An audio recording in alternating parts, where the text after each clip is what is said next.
mahalaga? Ang Diyos at hindi ang tao. So ang Diyos ang nagbigay sa atin ng financial freedom. Kaya ang Diyos ang ating pahalagahan. Hindi yung binigay sa atin. So kaya nga sinasabi niya sa 1 Timothy chapter 6 verse 6, godliness with contentment is a great gain.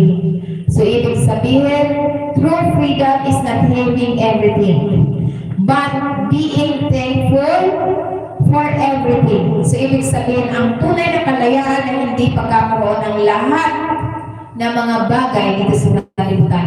Ngunit yung pagiging mapagpasalamat ka sa lahat ng mayroon ka. Yan ang katotohanan. Dahil ang mapagbigay ng Espiritu ay naganyaya ng kagalakan, pabor at pamatagalang kapayapaan.